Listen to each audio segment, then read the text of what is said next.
오늘은 이제 4월 마지막 주일입니다. 그래서 4월은 이제 부활의 달 해가지고 네 번째 마지막 부활 메시지를 전하고자 합니다. 우리 한번 첫째 주가 부활 무엇이었습니까? 이미 이루어진 사실입니다. 이미 이루어진 사실, 변할 수가 없고 바뀔 수가 없는 그 사실. 그래서 두 번째는 신호탄이었습니다. 하나님이 쏘아 올리신 신호탄, 그 부활의 역사가 시작되었다. 만천하에 드러난 분명한 사건이었습니다. 그리고 지난주는 그 부활이 뭐였습니까? 승리입니다.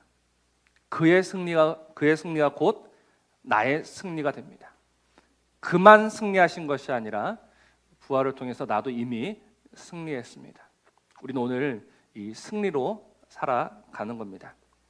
그래서 이 부활이 어디로 이제 결론 지어져야 되는가? 오늘 제목 같이 한번 읽어볼까요? 시작. 부활 그리스도의 신부입니다. 결국 이 부활이 무엇을 위한 것인가? 그리스도의 신부를 위한 것이다라는 거예요. 요즘 새벽에 아가서를 묵상합니다. 아가서라는 거는요, 그 원래 뜻이 노래 중에 노래, 또 사랑스러운 노래, 사랑의 노래입니다. 아름다운 노래입니다. 노래 중에 노래고 아름다운 노래인 아가서를 묵상하고 있는데요. 왜 그 노래가 아름다운 노래고 노래 중에 노래냐? 그 노래가 사랑을 노래하기 때문에 그렇습니다. 특별히 하나님이 짝지어 주신 남자와 여자가 서로를 바라보면서 서로를 그리워하면서 서로를 갈망하면서 부르는 노래이기 때문에 그 노래가 노래 중에 노래가 되고 아름다운 노래가 되는 겁니다. 그만큼 사랑이라는 것은요, 귀한 것이고 값진 겁니다. 그리고 이 사랑이 반드시 무엇으로 결실 맺어집니까? 결혼입니다. 부부가 되는 겁니다.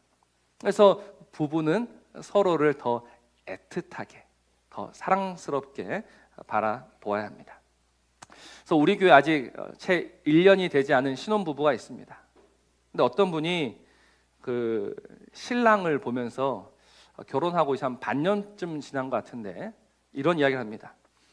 아직도 눈에서 꿀이 떨어지고 있는 것 같아요라고 합니다.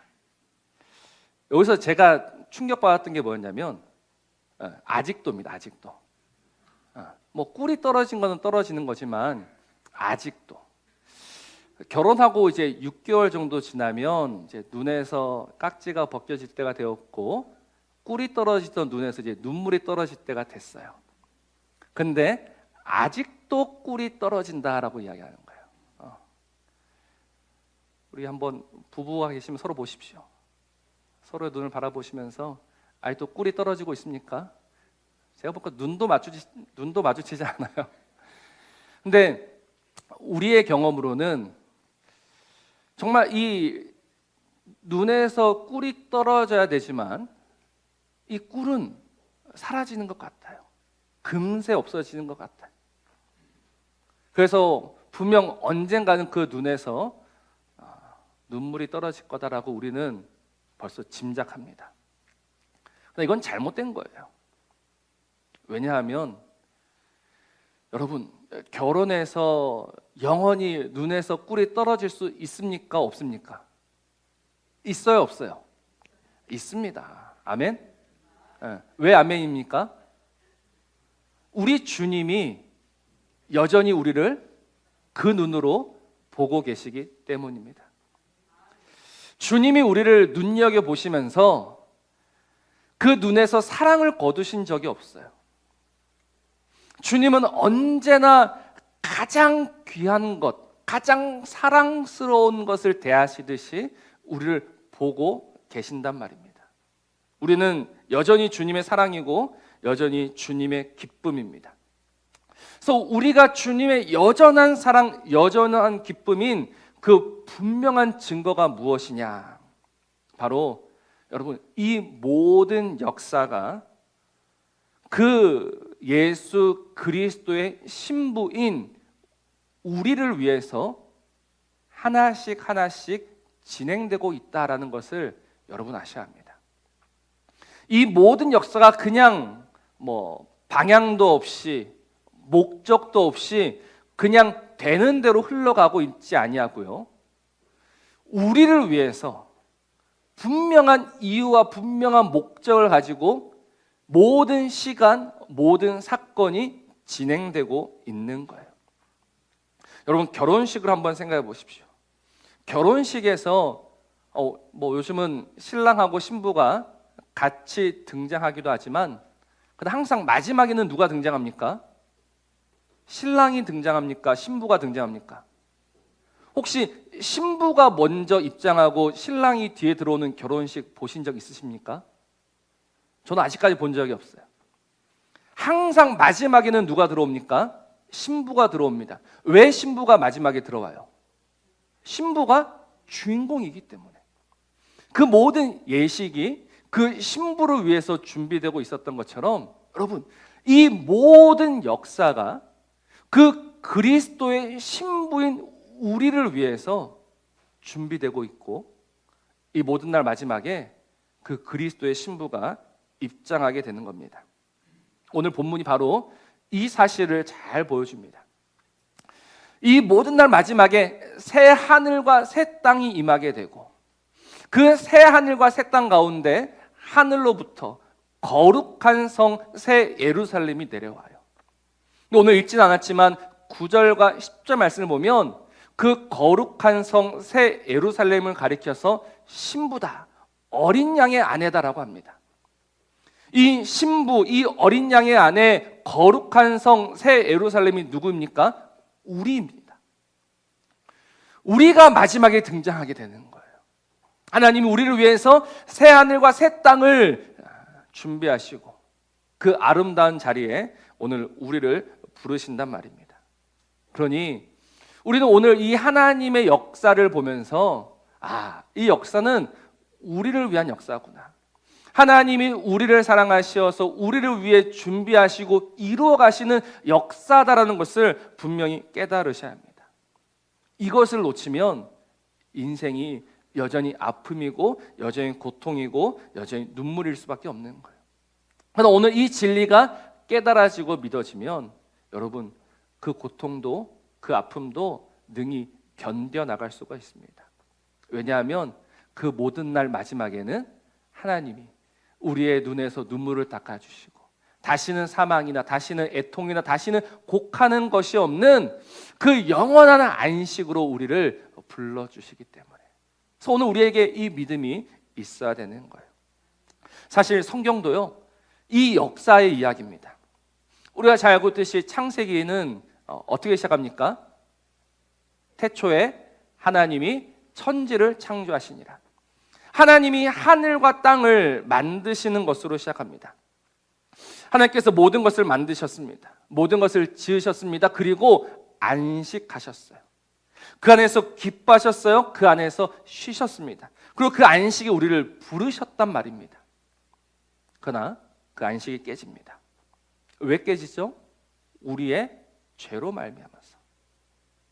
그래서 그 안식이 깨짐으로 말미암아 로마서 8장 22절 말씀을 보면 피조물이 다 이제까지 함께 탄식하며 함께 고통을 겪고 있는 것을 우리가 안다라고 합니다. 왜 인생이 탄식하며 왜 고통하며 왜 눈물 흘리며 왜 애통하고 있는가? 하나님이 무관심해서, 하나님이 심술궂어서가 아닙니다. 인생이 하나님을 떠났기 때문에, 인생이 하나님을 거절했기 때문에 이 아픔과 눈물이 시작되는 거예요. 그럼 여러분, 우리의 인생을요 정말 이 성경적으로 해석하셔야 합니다. 우리는 인생을 잘못 해석해요. 우리는 이 인생을요 마치 7살 아이처럼 해석합니다. 저희 집 막내가 뭐만 하면 일단은 울고 봅니다. 일단은 울어요. 잘했든 못했든 일단은 웁니다. 울면서 책임을 떠넘깁니다. 그러나 부인할 수 없는 사실은요, 지가 아무리 울고 아무리 남 탓을 해도 결국은 그 아이의 잘못입니다. 내가 운다라고 해서 내가 피해자가 되는 것이 아니라 여전히 가해자라는 겁니다. 그러나 인생은 이걸 인정하지 않아요. 일단은 아프니까 일단은 웁니다. 그러면서 그 모든 책임을 하나님에게 떠넘겨요. 그러나 여러분, 우리 하나님이 어떤 하나님이십니까? 하나님은 인생을 넘어뜨리시는 하나님이 아니십니다. 하나님이 이 인생을 괴롭히시는 분이 아니세요. 하나님은 어떻게 해서든 그 인생을 세우기를 원하시는 하나님이시지, 어떻게든 그 넘어져 있는 인생을 세우고자 하시는 하나님이시지, 우리를 넘어뜨리고 우리를 짓밟는 그분이 아니다라는 거예요. 넘어지고 아픈 책임은 그에게 있지 않고 나에게 있습니다. 근데 우리 하나님은 넘어진 인생을 일으키십니다. 그 모든 지혜와 그 능력으로 세워 가십니다. 그래서 이 창세기로부터 시작해서 이 마지막 요한계시록에 이르기까지 이 모든 역사, 이 모든 말씀은 결국 우리를 세우고자 하시는 하나님의 계획이었고 하나님의 뜻이었던 겁니다.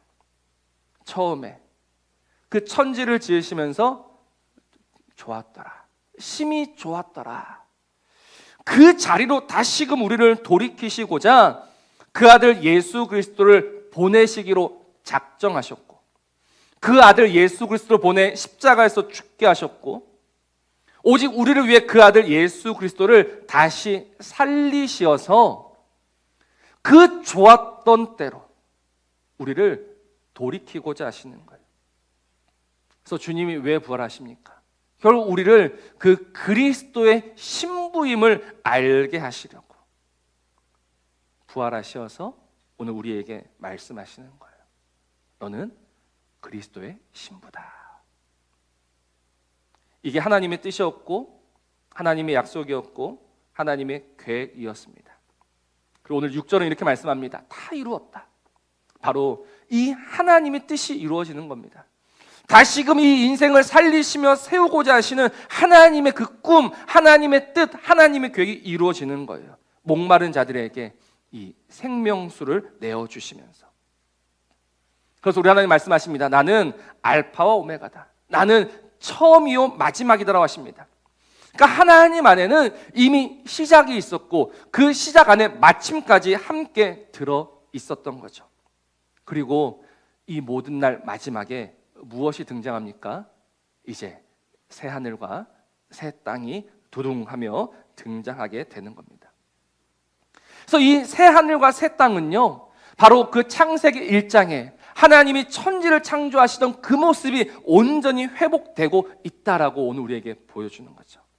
새 하늘과 새 땅이 다시 만물을 새롭게 하시는 그의 지혜와 그의 능력으로 우리 안에 임하게 되는 거예요. 근데 오늘 특징이 하나 있죠. 처음 하늘과 처음 땅은 없어지고 무엇도 다시는 있지 않다라고 합니까?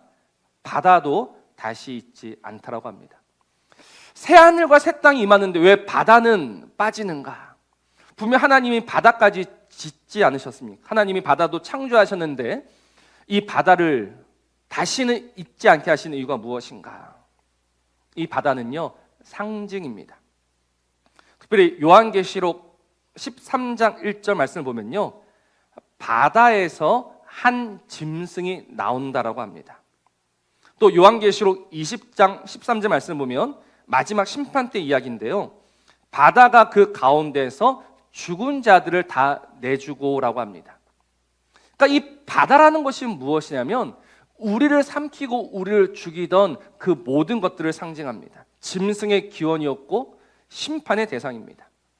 그래서 마지막 새 하늘과 새 땅이 임할 때는 이 바다가 사라지게 되는 거예요.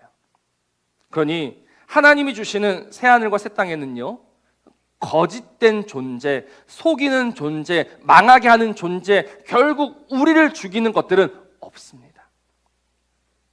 더 이상 우리를 망가뜨리고 우리를 넘어뜨리는 그 어떤 거짓된 존재들도 남아있지 않습니다.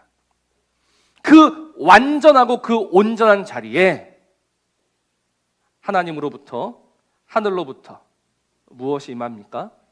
거룩한 성, 새 예루살렘이 내려옵니다.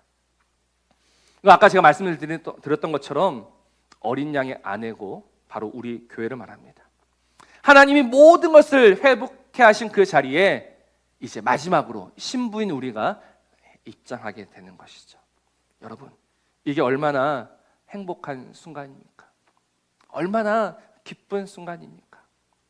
그런데 오늘 그 기쁘고 그 행복한 순간을 맞이하기 위해서 하나님께서 하신 일이 바로 우리를 붙들어 주시는 거예요. 그래서 거룩한 성 예루살렘이 하늘로부터 하나님께로부터 내려오는 거예요. 하나님께로부터라는 것은 단순히 저 위에서부터 온다는 게 아니에요. 하나님이 이 거룩한 성 예루살렘을 지금까지 붙드셨기 때문에 오늘 그 자리에 있을 수 있다라고 말하고 있는 거죠. 여러분, 이게 엄청난 은혜입니다. 우리가 어떻게 마지막 날, 그 영광스러운 그 행복한 날에 그 그리스도의 신부로 입장할 수 있는가? 하나님이 우리를 붙드셨기 때문입니다. 우리가 창세기를 보면서 이미 배웠습니다. 그 경건한 후손들, 여자의 후손들의 특징은요, 매우 가늘었어요. 언제나 위태위태했습니다. 아브라함과 이삭과 야곱으로 이어지는 이 경건한 여자의 후손의 계보. 제가 말씀을 드렸지 않습니까? 아브라함과 이삭과 야곱의 공통점이 뭐라고요? 그 아내들이 전부 불임이었습니다. 불임이라는 것은 뭡니까? 그 경건한 자손이 끊어지는 것을 의미합니다. 하나님이 그 태의 문을 열어주지 아니하시면 끊어질 수밖에 없는 거예요. 경건한 자손이 사라질 수밖에 없는 거예요. 그래서 그 위기 속에서 하나님이 언제나 그 태의 문을 열어주심으로 말미암아 어떨 때는 참 미약하고, 어떨 때는 참 보잘것없고, 어떨 때는 한없이 약해 보이지만 이어졌던 거예요. 하나님이 붙드시고 하나님이 책임지셔서 그 경건한 여자의 후손이 끊어지지 아니하도록 인도하셨고, 그리스도를 보내셨고, 또 그리스도를 통해서 우리에게까지. 그러니까 우리가 어떻게 그 그리스도의 신부, 그리스도의 아내로서 마지막 그 자리에 설 수 있었는가? 하나님이 언제나 이 연약한 인생을 돌아보셨기 때문에, 하나님이 이 연약한 인생을 책임지셨기 때문에 우리는 오늘 이 자리에 있는 겁니다. 그래서 오늘 우리가 알아야 할 것이 무엇입니까? 하나님이 끝끝내 우리를 그 영광스러운 자리에, 정말 그 행복한 자리에, 그 아름다운 자리에 저와 여러분을 세우실 것인데 우리는 무엇을 해야 합니까? 오늘 설교의 포인트는 바로 여기에 있습니다. 무엇을 해야 할 것인가? 가만히 있으면 되는 것인가? 우리는 반드시 무엇인가를 해야 합니다. 그게 무엇이냐면 바로 신부가 남편을 위하여 단장하는 것, 신부가 남편을 위하여 준비하는 것입니다. 우리는 오늘 이 준비하는 삶을 살아가야 합니다. 여러분, 어떤 준비를 하고 계십니까? 거룩한 성새 예루살렘, 저와 여러분이 등장할 그날이 있을 것인데 마치 그날은 신부가 남편을 위하여 단장한 것 같고 준비된 것 같은 그날 그 순간에 여러분들은 어떻게 준비되어 있으실 겁니까? 무엇으로 준비되어 있으실 겁니까? 이게 정말로 중요한 거예요. 우리가 오늘 어떻게 준비되어 있어야 합니까? 우리 2절을 다시 한번 같이 읽어봅시다. 2절 말씀입니다. 시작. 또 내가 보매 거룩한 성 새 예루살렘이 하나님께로부터 하늘에서 내려오니 그 준비한 것이 신부가 남편을 위하여 단장한 것 같더라. 아멘. 오늘 여기서 제가 주목한 단어는요, 거룩한 성입니다. 거룩한 성. 왜 이 거룩한 성에 주목하게 되냐면 요한계시록에는 거룩한 성 이외에 또 하나의 성이 등장합니다. 요한계시록 18장 2절 말씀인데요. 이렇게 말씀합니다. 힘찬 음성으로 외쳐 이르되 무너졌도다 무너졌도다 큰 성 바벨론이여. 여러분, 오늘 이 땅에는요 두 개의 성이 세워집니다. 하나는요 거룩한 성이 세워지고요, 다른 하나는 큰 성이 세워지게 됩니다. 근데 오늘 이 거룩한 성을 가리켜서 예루살렘이라고 하고 큰 성을 가리켜서 바벨론이라고 합니다. 그러니까 예루살렘과 바벨론이 세워지는 거예요. 이 두 개가 지금도 씨름하고 있는 겁니다. 그러나 마지막 날, 그날은 어떤 날입니까? 그 큰 성 바벨론은 무너지고 사라지고 없어지는 날이라면, 마지막 그날 그 거룩한 성 새 예루살렘은 이제 전면에 등장하게 되는 때다라는 거죠. 그러니 오늘 그 그리스도의 아내, 그리스도의 신부, 오늘 그 영광스러운 자리에 부름받은 우리가 지켜가야 할 것은 다른 그 무엇도 아닌 거룩이라는 겁니다. 오늘 우리가 그리스도의 아내, 그리스도의 신부로서 준비되어져야 할 것은 거룩입니다. 거룩. 오늘 우리 안에 이 거룩이 있는가? 여러분, 그렇다면 이 거룩은 또 무엇일까요? 거룩을 여러 가지 단어로 표현할 수 있을 거예요. 그러나 오늘 본문에서 보면요, 거룩을 우리는 눈물이다라고 생각하시면 틀림없습니다. 거룩은 뭐라고요? 눈물이라고요. 왜 거룩이 눈물이냐? 오늘 4절 말씀이죠. 모든 눈물을 그 눈에서 닦아주신다. 여러분, 제가 이 말씀을 묵상하면서 아찔한 생각을 한번 해봤습니다. 어떤 생각이냐면, 이제 마지막 그날은 분명 모든 눈물을 그 눈에서 닦아주시는 때입니다. 그래서 우리의 신랑이 오셔서 그 신부의 눈에 맺혀있던 눈물을 닦아주실 거예요. 그런데 그 신부의 눈에, 신부의 눈가에 눈물이 없습니다. 주가 닦아주실 그 무엇이 없습니다. 주님이 뭐라고 하실까요? 그 눈물 자국 하나 남아있지 않는 우리를 보시면서 뭐라고 하실까요? 그 주님이 하신 말씀은 너는 거룩한 성 예루살렘이 아니고 너는 큰 성 바벨론이다라고 말씀하시는 거예요. 큰 성 바벨론은 눈물은 없죠. 행복하죠. 가질 거 다 가지고, 할 거 다 하고, 누릴 거 다 누리고, 날마다 커져가고 날마다 웃음소리가 떠나지 않는 그 큰 성 바벨론. 그러나 거룩한 성 예루살렘은 어떻습니까? 애통, 고통, 눈물이 끊이지 않습니다. 그래서 거룩은 눈물이 되는 거예요. 여러분, 우리가 그리스도의 신부로 준비되고자 한다면요, 우리에게는 눈물이 있어야 돼요. 아픔이 있어야 돼요. 애달픔이 있어야 돼요. 그래서 이 아픔과 애달픔과 고달픔 속에서 다시금 내 눈물을 닦아주러 오실 그 주를 기다리게 되고, 그 주를 바라게 되고, 오늘도 그 주를 소망하면서 스스로를 아끼면서, 스스로를 보호하면서, 스스로를 지켜가면서 거룩한 신부로 준비되어져 간단 말입니다. 그러니 지금 당장 모든 눈물이 닦아지는 것, 지금 모든 아픔이 사라지는 것을 여러분 기대하지 마십시오. 부활의 주님은 분명 우리의 신랑이십니다. 그분은 그 누구보다 좋은 분입니다. 그분이 반드시 우리의 눈물을 닦아주러 오실 거예요. 그래서 우리는 오늘 눈물 흘리면서 사는 겁니다. 아프죠? 왜 아프지 않겠습니까? 어렵죠. 그래서 저는 좀 말씀드리기는 좀 그런데, 그래도 참 마지막 그날 꿈이 하나 있습니다. 정말 모든 것을 새롭게 하실 그분이 우리의 아픔을 만져주시면서 우리의 그 참 답답한 판속을 풀어주시면서 새롭게 하시. 지금은 답이 없는 인생인데, 지금은 더 이상 벗어날 구멍이 보이지 않는 순간인데, 그날을 기대하니까, 그날을 바라보니까 위로가 돼요.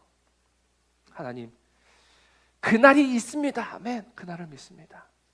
우리와 함께 하시면서 우리의 눈물을 닦아주시면서 우리를 보듬어 주시면서 우리를 위로해 주시면서 그동안 참 수고했다. 지금까지 나를 기다리느라고 정말로 잘 참았다. 이제부터는 내가 너의 인생을 책임질 것이며, 이제부터는 내가 너의 눈물을 닦아줄 것이며, 이제부터는 내가 목마르지 않도록, 배고프지 않도록 내가 너와 영원토록 함께 할 것이다. 우리는 오늘 이 믿음으로 이 자리에 서 있는 겁니다. 그러니 다시금 부활의 주님을 바라보시면서 그 부활의 주님이 우리의 눈물을 닦아주실 것을 기다리시면서 거룩한 성으로 준비되어져 가는 저와 여러분이길 바랍니다. 우리 안에 참 아픔들이 많이 있습니다. 답답함들이 많이 있습니다. 그냥 좀 속 시원하게 모든 것이 해결됐으면 좋겠다 싶은 그런 순간들이 있습니다. 그러나 그 억울하고 그 답답함들이 조금씩 눌려지고 다져지고 견고해져 가면서 우리는 아름다운 신부로 지금 세워져 가고 있습니다. 이 믿음으로 우리 주 예수 그리스도께서 우리의 이름을 부르면서 다시 오실 그날까지, 그 마지막 그날에 나의 아름다운 신부를 보아라 하시면서 우리를 그 앞에 세워주실 그날까지 오늘도 우리 주 예수를 믿으시면서 기다리면서 바라시면서 살아가는 거룩한 신부, 거룩한 예루살렘 되시기를 이 주의 이름으로 축복합니다. 우리 말씀을 기억하시면서요, 우리 함께 불러봅시다. 오늘 우리 삶에 주의 일을 행하시면서 다시금 그 약속을 이루실, 마침내 그 약속을 이루실 그 주님을 바라면서 우리 소망 가지고 우리 함께 노래하며 나아갑시다.